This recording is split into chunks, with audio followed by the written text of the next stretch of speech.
Cristo, en Cristo, en Cristo. Bien, hermanos, vamos a dar comienzo a la clase de esta tarde. Gracias al Señor por vernos y permitirnos estar juntos otra vez. Vamos a aprovechar todo el tiempo, así que vamos a inclinar nuestros rostros para entrar delante de la presencia del Señor y preparar nuestros corazones para recibir de Él. Amado Padre Celestial, te damos gracias, Señor, porque eres bueno y para siempre es tu misericordia. Señor, gracias por haberte placido traernos, Señor, a escuchar tu voz, a aprender de ti, a meditar en la grandeza de tu poder, de tu amor, de tu gracia. Señor, a meditar en las promesas y la esperanza que tenemos en Cristo Jesús, nuestro Señor, nuestro amado, nuestro Dios. Señor, te damos a ti toda la gloria porque eres fiel a tus promesas, Señor, todopoderoso. Enséñanos a conocerte, Señor, enséñanos más de ti. Señor, te lo rogamos en el bendito nombre de nuestro amado Señor Jesús. Amén, amén.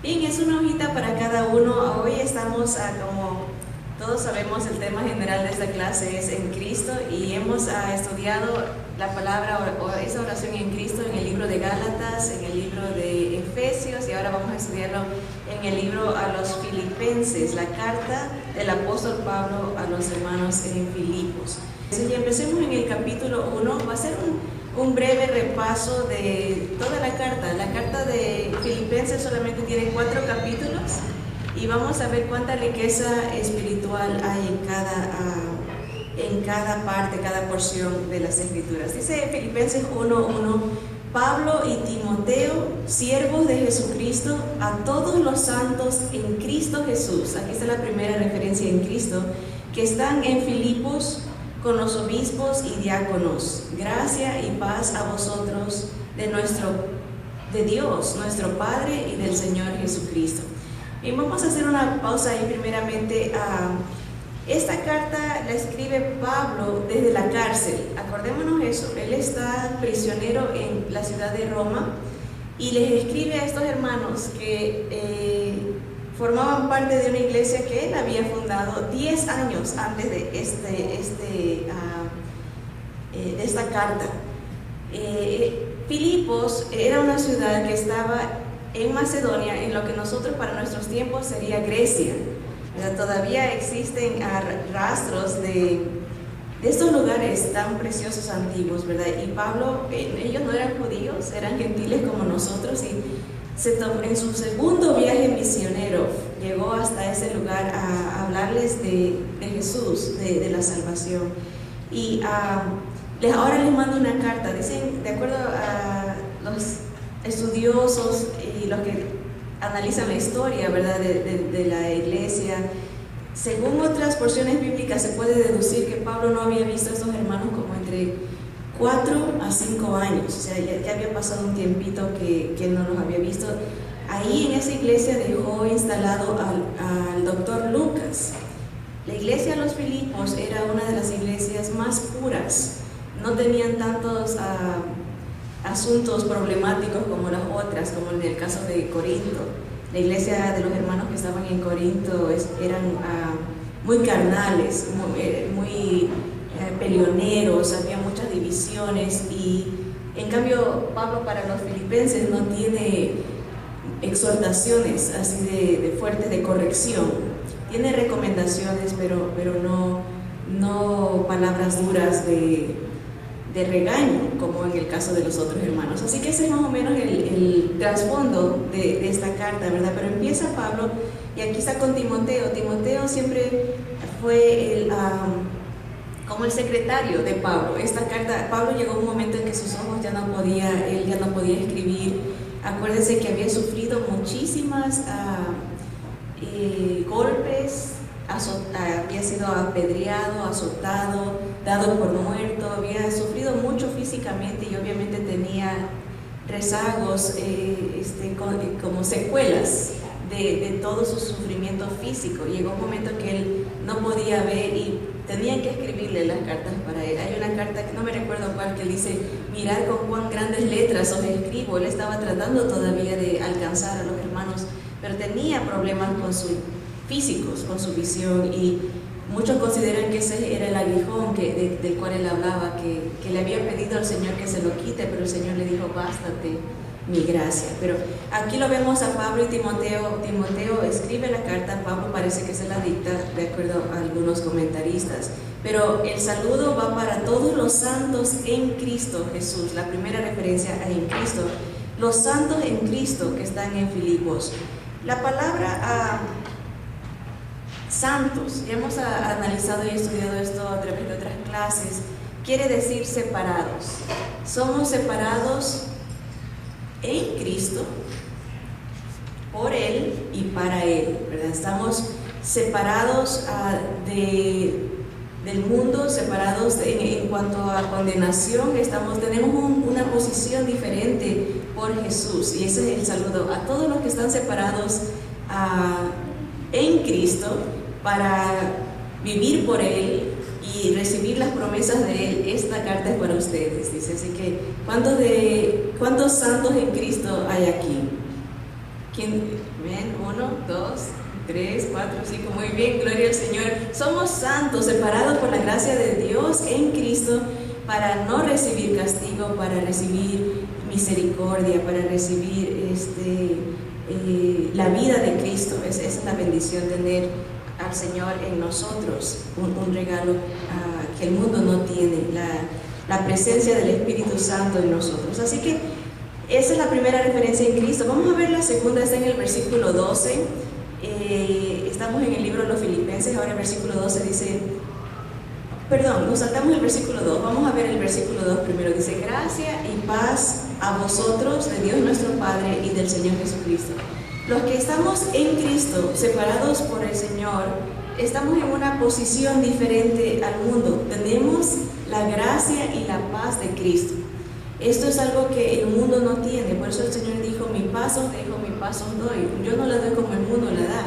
Es una paz que está presente sin importar las circunstancias, ¿verdad? El mundo define la paz como un estado de quietud, de armonía, de descanso, ¿verdad? A veces decimos, voy a tomar vacaciones en un lugar hermoso, de una playa, algo. Para el mundo eso es paz, pero el cristiano tiene paz aún en las tormentas, ¿verdad? En las pruebas, las tribulaciones, y esa bendición, ese regalo, esa gracia y esa paz solamente se puede tener a través de Dios, nuestro Señor Jesucristo. Ahora sí, vámonos al versículo 12. Dice, quiero que sepáis, hermanos, que las cosas que me han sucedido han redundado más bien para el progreso del Evangelio. De tal manera que mis prisiones se han hecho patentes en Cristo, en todo el pretorio, en toda la corte, en todo el palacio romano. Dice, y a todos los demás. Y la mayoría de los hermanos, cobrando ánimo en el Señor con mis prisiones, se atreven mucho más a hablar la palabra sin temor. Las tribulaciones y pruebas son usadas por Jesús para el avance del Evangelio. Muy pocas veces tenemos esa perspectiva. Estamos pasando problemas, tribulaciones y decimos, a lo mejor Dios me quiere enseñar algo, y sí, es verdad, o decimos, hay propósitos. Uno de los propósitos principales cuando pasamos pruebas y tribulaciones es el avance del Evangelio. Pablo lo describe, dice, miren hermanos, no se preocupen, yo estoy en la prisión. Acuérdense que si comparamos las prisiones de ahora a las prisiones de esos tiempos, ¿verdad? Horrorosas, no hay comparación. En guías turísticos y así como si uno va de vacaciones a Roma, todavía hay rasgos de cárceles allá. Hay unas que estaban como a Pablo lo metían hasta lo más profundo, dice que era parte del sistema de desagüe de ese tiempo, de las aguas negras, donde los prisioneros tenían que estar ahí inundados de todos los desperdicios humanos, ¿verdad? Ahí estaban, ¿verdad? Amarrados, a veces eran tan pequeños que tenían que hacer sus necesidades ellos mismos ahí. Era infestados de ratas, de enfermedades, de humedad. Él estaba ahí y él dice, miren, esta tribulación no ha redundado, ha sido para que el evangelio del Señor avance, el mensaje del Señor avance, la gloria de Jesús sea manifiesta a todos los romanos, a los soldados, a los magistrados de la corte. Tuvo acceso a dar el mensaje a gente de alta categoría, jueces, ¿verdad? Gobernadores. El Señor usó esto para poder expandir el mensaje de Jesucristo, de la cruz de Cristo. Y esa tribulación produjo, como dice Pablo aquí, ánimo, fortaleza para los hermanos que ahora se atrevían a hablar del Señor Jesús sin temor, proclamar la palabra. Miren, dice aquí, y la mayoría, no todos, dice, la mayoría de los hermanos, cobrando ánimo en el Señor con mis prisiones, se atreven mucho más a hablar la palabra sin temor. Aquí vemos que los sufrimientos en Cristo, que primero vimos que estamos separados en Cristo, por Cristo y para Él. También en Cristo podemos sufrir tribulaciones, pruebas, ¿verdad? Angustias por servirlo a Él, por amarlo a Él.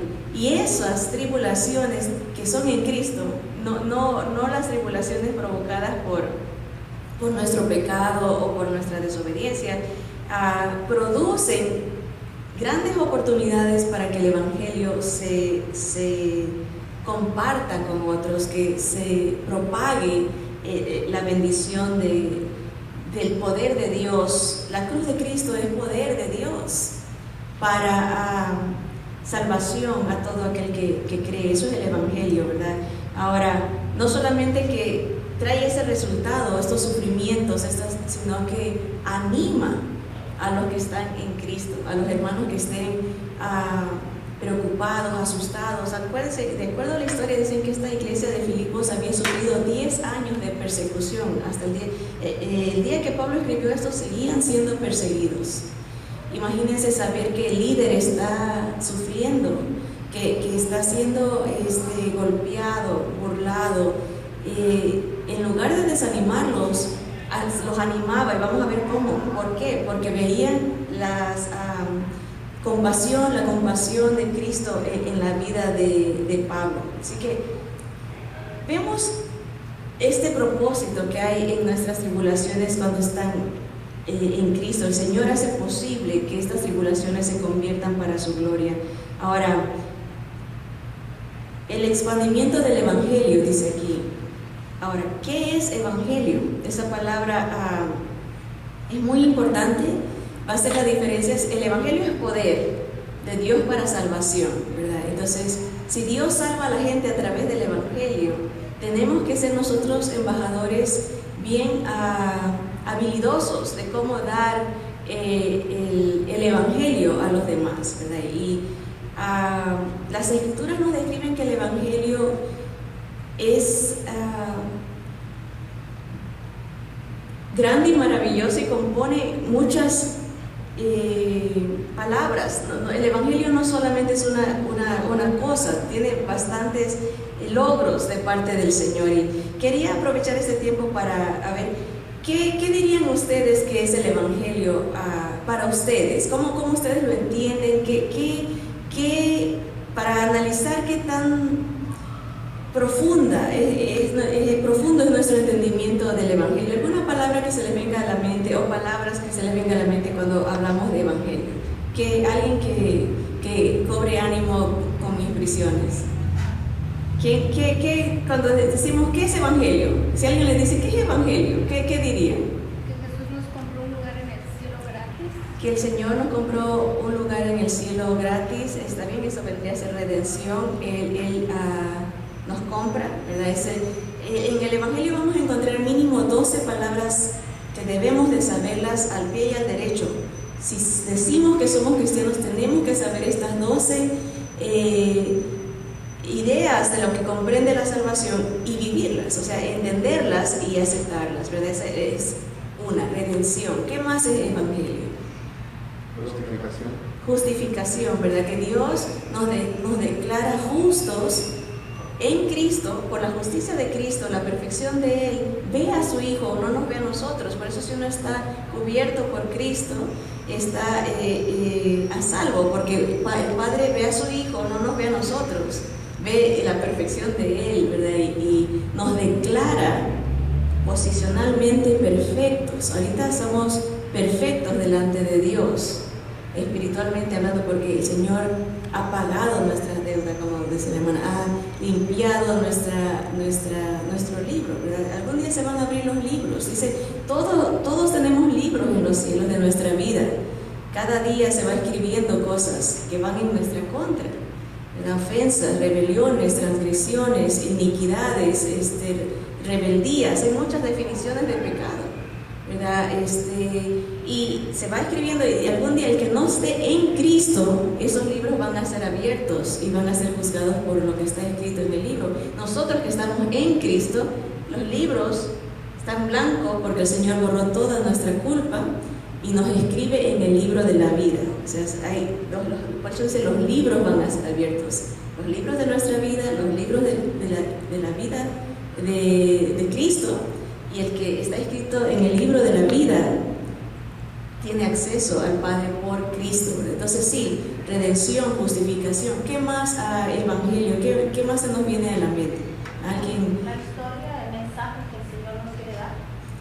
Lo que hizo el Señor Jesús por nosotros, sí, por ejemplo, adopción. El Señor nos adopta por Cristo, ¿verdad? Nos justifica, nos redime.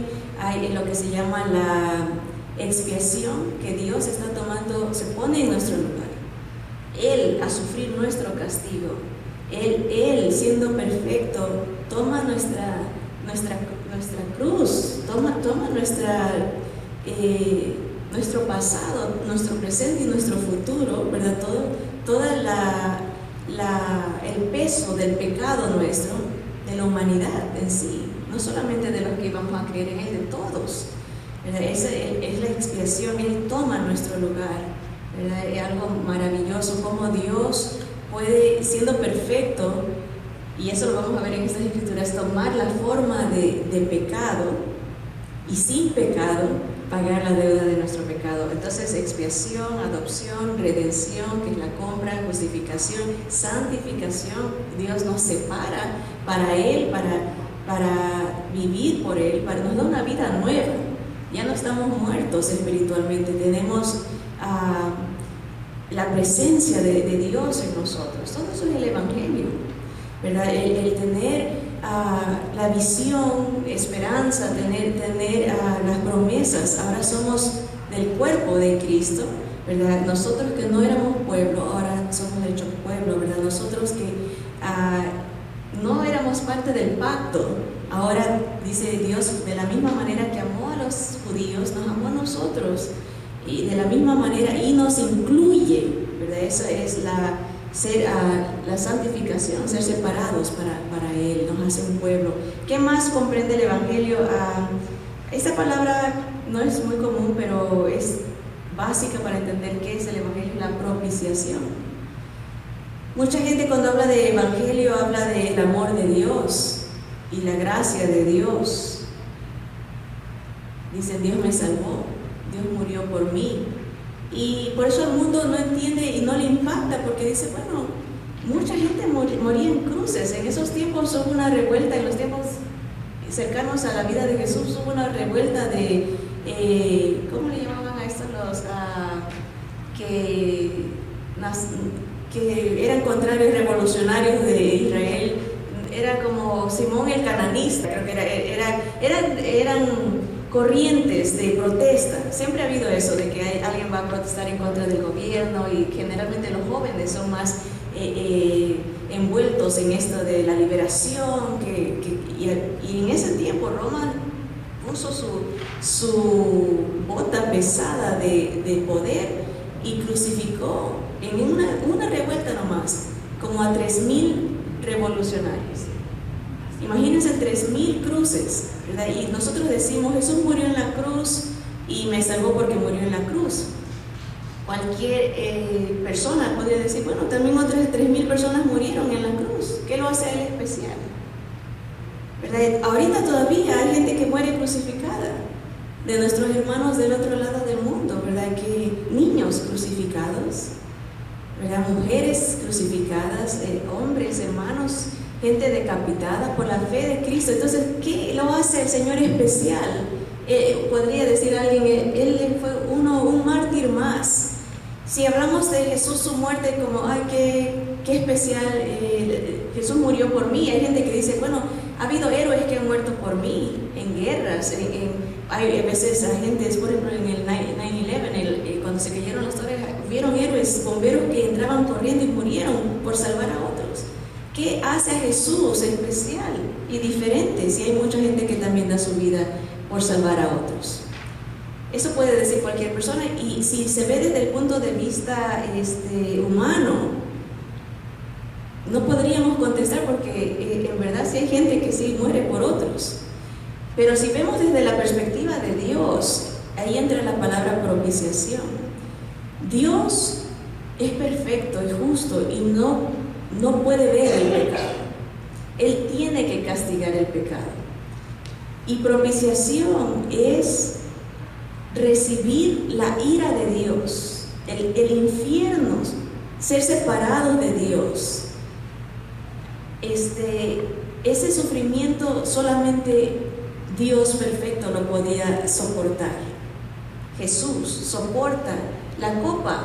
Cuando él decía, esta copa, si es posible que pase esta copa, él sabía lo que le venía, la ira de Dios, la ira, el castigo, el sufrimiento de estar apartado de Dios. Ese es el infierno, estar separado de Dios. Todo el infierno se iba a soltar para atacar al Señor. Y a veces hay películas que se pueden ver un poquito de lo que es la maldad, lo que es estar endemoniado. Hay gente que se come a otros, hay gente que mata con una que solamente se puede explicar que están endemoniados, un demonio. Se pueden imaginar todo el infierno teniendo puerta abierta para venir a hacer sufrir al Hijo de Dios. Él está sufriendo el castigo, está sufriendo la ira de Dios, ¿verdad? Hace poco, y les recomiendo, hermanos, hay un hermano que está luchando mucho para que el Evangelio regrese a las iglesias. El Evangelio es el poder de Dios y vivimos en un tiempo donde este Evangelio no se da. Se entretiene a la gente y se le habla bonito del amor, el amor. ¿Verdad? ¿Quieres agarrar tu potencial? Ven. Disciplinas, ¿verdad? ¿Quieres ser rico? Ven. ¿Verdad? Se dan tantas cosas que no son el Evangelio, y él está animando a los líderes a que entiendan estas palabras, ¿no? Lo que es propiciación, redención, justificación, santificación. Y lo pueden buscar en el YouTube. Él se llama Paul, como Pablo, Paul Washer, así como de lavadora. Paul Washer es un hermano que está luchando para que de nuevo entre estos conceptos bíblicos, que es el poder de Dios para cambiar a la gente. Entonces, redención, justificación, tenemos expiación, tenemos santificación, que es la propiciación. Jesús recibiendo el castigo por nuestra culpa, el perfecto por los imperfectos. El reconocimiento, está la adopción, está la santificación, separados, ¿verdad? La fe. Sin fe es imposible. Fe en este mensaje de salvación. El arrepentimiento, está la glorificación, la unión con Cristo. Todo esto es parte del Evangelio, ¿verdad? Y el Señor nos está diciendo, mira, cuando uno sufre por Cristo es una gran oportunidad de explicarle a la gente lo que Jesús verdaderamente hizo por nosotros al llevar nuestros pecados en la cruz, en ese madero de maldición que nosotros nos merecíamos a recibir ese castigo. Así que esto anima a otros a que se preparen, a que no tengan vergüenza de explicar esto y que hablen sin temor las palabras de salvación. Sigamos adelante, Filipenses 2, del 1 al 10. Dice, por tanto, sigue hablando Pablo desde la cárcel y dice, si hay alguna consolación en Cristo, después de hablar del Evangelio, ¿quién no puede decir que no encuentra consuelo en saber que Dios nos ama de tal manera que Él paga nuestra deuda, sufre nuestra cruz? Dice, si algún consuelo de amor, claro que lo hay en Cristo. Si alguna comunión del Espíritu, claro que la hay con Jesús, una nueva vida. Si algún afecto entrañable, algo que nos haga sentir aquí la misericordia de Dios en nuestras entrañas, ¿verdad? Su gracia, su compasión, su perdón, si tenemos eso, si lo entendemos, dice, completad mi gozo sintiendo lo mismo, teniendo el mismo amor, unánime, sintiendo una misma cosa. Nada hagáis por contienda o por vanagloria, antes bien con humildad, estimando cada uno a los demás como superiores a él mismo, no mirando cada uno por lo suyo propio, sino cada cual también por lo de los otros. Si el Señor hizo eso por nosotros, ¿con qué cara podemos nosotros ser egoístas? Pensar solo en lo que a nosotros nos conviene, lo que nosotros necesitamos, lo que a nosotros nos gusta, hacer las cosas por contienda, hacer las cosas por vanagloria, cuando la gloria es todo de Jesús. Él se merece toda la alabanza, toda la adoración por quien Él es y por lo que Él ha hecho, ¿verdad? Dice, piensa en lo que el Señor ha hecho por ti, y esa misma actitud debes de tenerla cuando estés lidiando con otros, ¿verdad? Ahora, ¿qué ha hecho Jesús por ti? Es la pregunta. Sí, si alguien le preguntara, ¿qué ha hecho Jesús por ti? Que podemos decir con facilidad, que se nos venga a la mente, mira, lo que hemos analizado, estas 10 cosas o más, lo que ha hecho el Señor, me abrió los ojos, me despertó a mi condición pecaminosa, me alcanzó con su palabra, ¿verdad? Me abraza con su poder, ¿verdad? Con su compasión, ¿verdad? Yo me merecía la muerte, el castigo, el infierno, pero el Señor dejó su gloria, ¿verdad?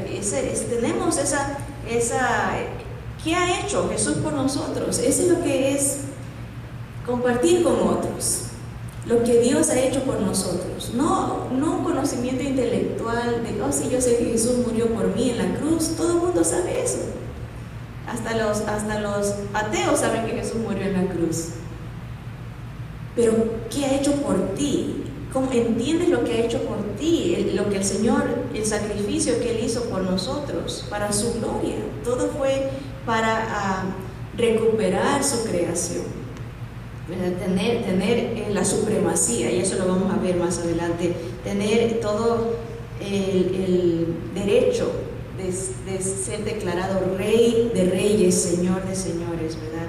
Y eso nos debe de impulsar a tratar a otros con esa misma con ese mismo amor y esa misma humildad. Miren, aquí está, esa es la base, la humildad, de reconocer quiénes somos nosotros delante de Dios. Ahorita la comunidad religiosa, bueno, no, ahorita siempre ha sido así, el religioso se tiene en alta estima y poca estima a Dios. Todo lo que yo hago, lo que yo digo es lo mejor, y lo que Dios dice queda en segundo plano.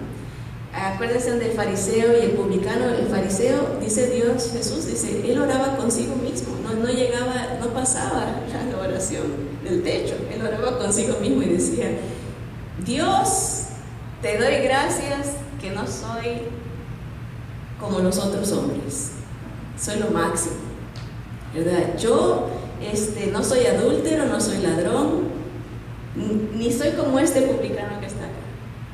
Estaba impresionadísimo consigo mismo.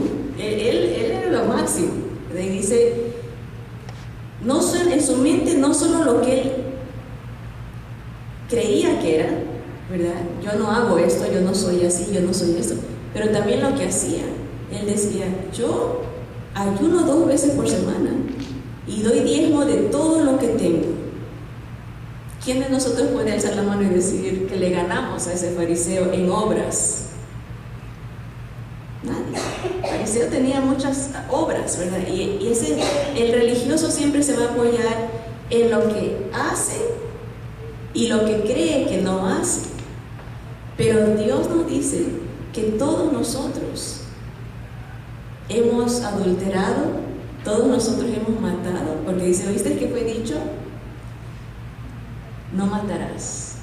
Pero yo os digo, dice Jesús, si te enojas contra tu hermano, eres culpable delante del juicio. El estándar de Dios, todos hemos quebrantado, todos hemos ofendido. La línea delgada entre el enojo y el asesinato es muy delgadita, muy pequeña, ¿verdad? Mucha gente en la cárcel que ha matado me dice, hermana, yo ya ni sé cómo pasó, nomás lo empujé o agarré esta arma y fue en cuestión de 1 segundo, 2 segundos por el coraje, ¿verdad? Es porque todo sale del corazón y Dios ve el corazón, ¿verdad? Y no hemos cambiado mucho. Ahora, a veces pensamos que impresionamos a Dios con las cosas que hacemos y Dios dice, mira, todos hemos pecado. ¿Qué de caso, por ejemplo, del adulterio? ¿Verdad? En la mente del fariseo decía, yo no he cometido adulterio, yo no he cometido el acto. Pero el Señor dice, oíste que fue dicho, no adulterarás. Pero yo digo que si veis nomás el pensamiento a alguien con deseos lujuriosos, ¿verdad?, carnales, eres culpable. ¿De cuántas veces televisión, cosas, pensamientos vienen? Somos culpables. De ahí el Señor dice, mira, reconoce quién eres delante de Dios. Tienes que ser humilde, no eres nada. ¿Tú te crees superior a otros? Siempre va a haber alguien que haga algo mejor que uno. Y uno puede que haga algo mejor que el otro, pero siempre son superiores a ti mismo. ¿Qué tiene mi hermano que hace mejor que yo? ¿Verdad? Eso debería ser una práctica de humillación para nosotros. Encontrar en los demás algo que saben hacer mejor que uno. Porque eso, considerar a otros superiores a uno mismo, ¿verdad? No buscarle las patas. Y si Cristo se humilló a sí mismo siendo perfecto, siendo Dios en su gloria, dice, ¿cuánto más? Si hay alguna consolación en Cristo, algún afecto entrañable, algo que hayas recibido de Jesús, haz lo mismo tú, ¿verdad? Dice, esa debe de ser nuestra motivación de amor y humildad. El versículo 5 dice, haya pues en vosotros este sentir que hubo también en Cristo Jesús. Este es nuestro cuarto en Cristo. Un sentir, el Señor se llenó de este sentir de humildad. Dice, el cual siendo en forma de Dios, siendo Dios mismo, no estimó ser igual a Dios como cosa que aferrarse. No dijo, ya saben que yo soy Dios y allá que se mueran. Al fin y al cabo yo sigo siendo Dios. Nosotros no le añadimos nada a Dios. No lo hacemos más Dios, ni menos Dios. Si nosotros no hubiésemos nacido, Él sigue siendo Dios. Si no hubiésemos existido, sigue siendo Dios. No le hacemos no le añadimos. Y Él pudo haber dicho eso, yo no lo necesito. ¿Saben que los ángeles pecaron y Dios no hizo nada por salvarlos? Ahí los dejó, Él los va a condenar. Nosotros pecamos y el Señor no se aferra a decir, ¿sabes qué? ¿Puedo hacer otra creación? Vamos a deshacernos de esta desgracia que tanto dolor me trae. No se aferra a su perfección, a su majestad, a su esplendor, a su gloria.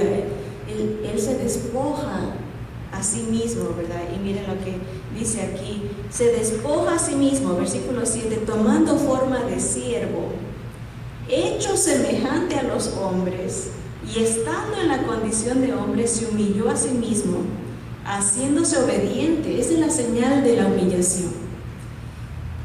Cuando alguien es humilde ante Dios, obedece a Dios.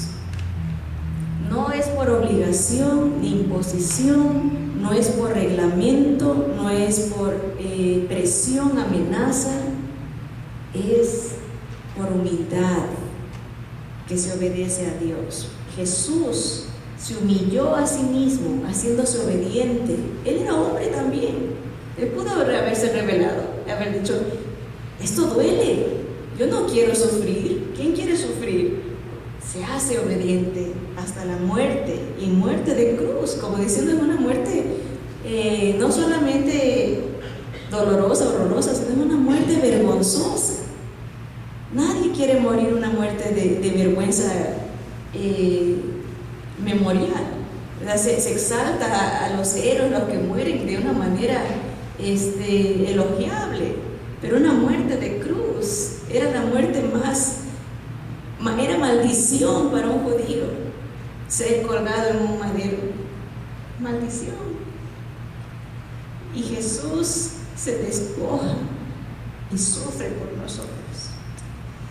Dice, sigue la palabra y dice, por lo cual Dios Padre, también le exaltó hasta lo sumo, lo eleva a lo máximo, y le da un nombre que es sobre todo nombre, para que en el nombre de Jesús se doble toda rodilla de los que están en los cielos, en la tierra y debajo de la tierra.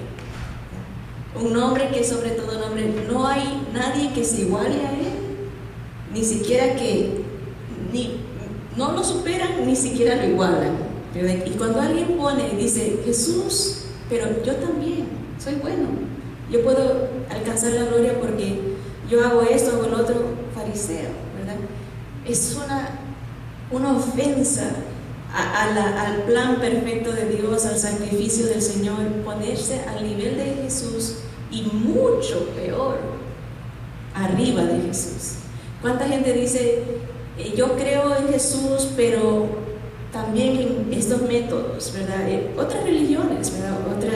Otros ídolos, ¿verdad? Otros medios de salvación, yo y mis obras y los métodos, ¿verdad? Ofensa para Dios. Dice, por eso no tendrás dioses ajenos. Solo hay un Dios, un nombre que es sobre todo nombre, en el nombre del cual toda rodilla se doblará y confesará que es Rey de reyes y Señor de señores. No solamente los humanos, las potestades de demonios, principados que no vemos, ¿verdad? Esos gobernadores de las tinieblas, ángeles, todos, cielo, tierra y los muertos, creyentes y no creyentes, vamos a confesar, Jesús, Jesús, Jesús. Filipenses 3 dice, por lo demás, hermanos, gozaos en el Señor. Estas noticias nos traen gozo. Cuando estamos en Cristo, hay esperanza, ¿verdad? Esa misericordia de Dios, de lo que Él ha hecho por nosotros y en nosotros, no tiene comparación, ¿verdad? Dice, a mí no me es molesto, dice Pablo, el escribiros las mismas cosas, y para vosotros es seguro. Es seguro. Número 2, guardaos de los perros, guardaos de los malos obreros, guardaos de los mutiladores del cuerpo, porque nosotros somos la circuncisión, los que en espíritu servimos a Dios y nos gloriamos en Cristo Jesús. Aquí está nuestra quinta referencia. Nos gloriamos, nos gozamos en Cristo, no confiamos en la carne, en las obras que nosotros podamos hacer. Cuídense, dice, de los perros. ¿Qué hacen los perros? Muerden, ¿verdad? Los perros que no están domesticados, ¿verdad? Y esa es la gente que solamente anda criticando, juzgando, señalando, anda mordiendo a los demás. Mira este que no hace esto, mira el otro que yo no son como yo, igualito al fariseo. Y quisiera ampliar un poquito, el tiempo se va pronto y tenemos poquito tiempo, pero casi siempre hablamos del fariseo. El fariseo era una rama de sacerdotes de los tiempos del Señor, líderes de su pueblo, ¿verdad? Muy conocedores de la palabra. El fariseo tenía que saber las escrituras, todos los salmos. El Antiguo Testamento eran como abogados, eran estudiosos de la ley de Dios, eran muy conocedores.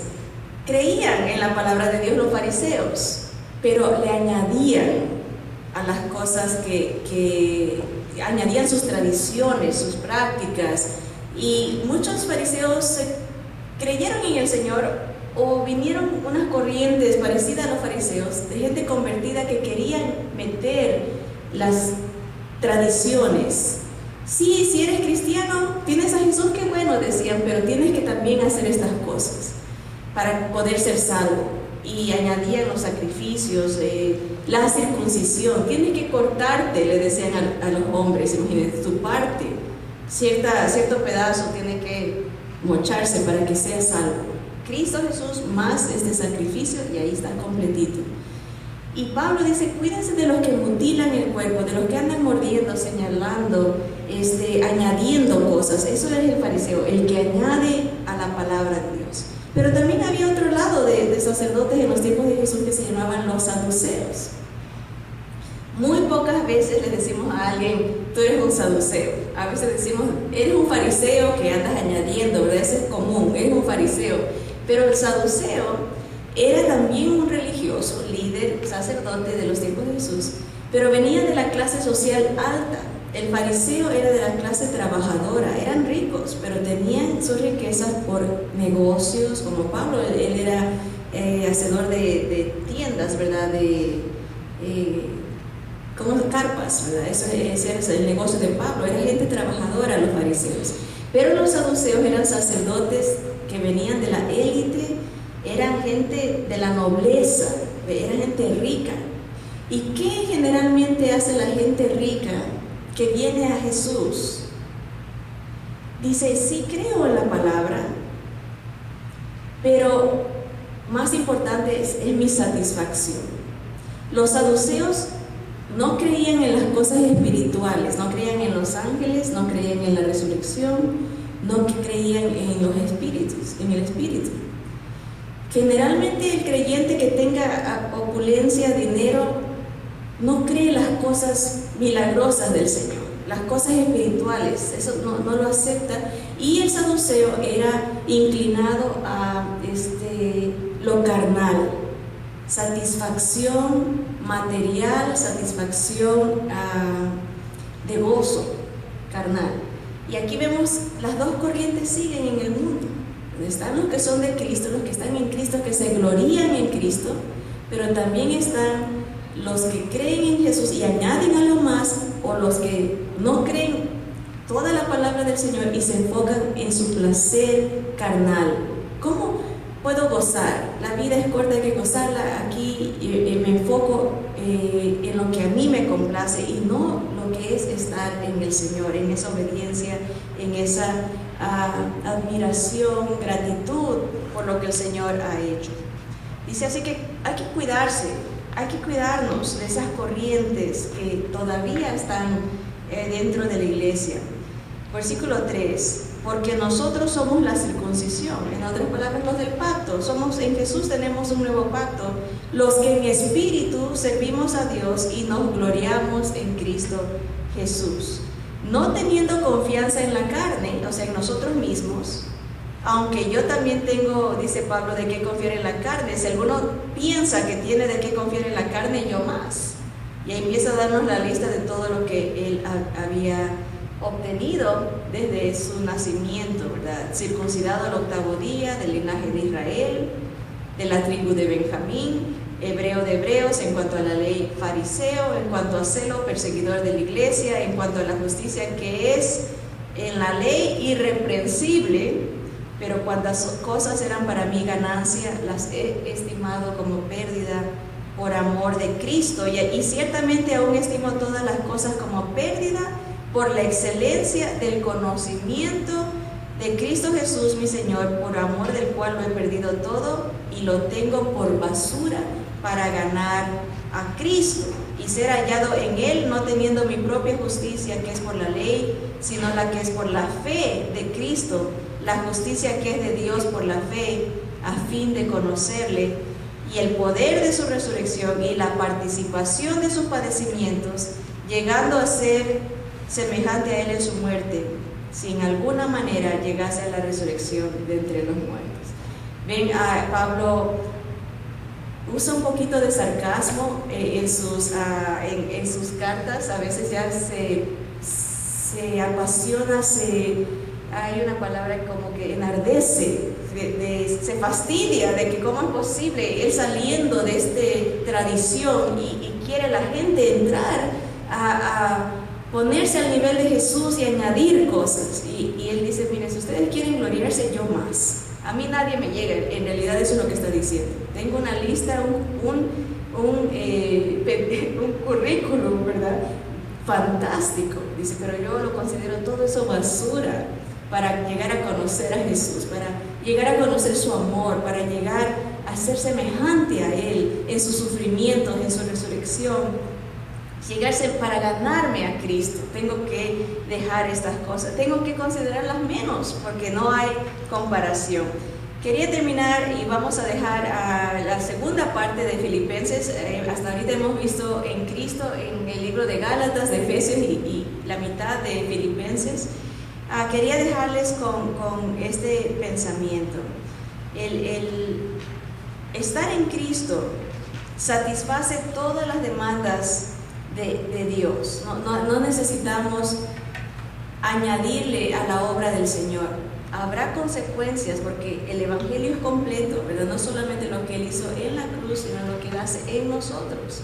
Cuando alguien tiene a Cristo, se humilla a sí mismo y obedece al Señor porque tiene el Espíritu de Cristo.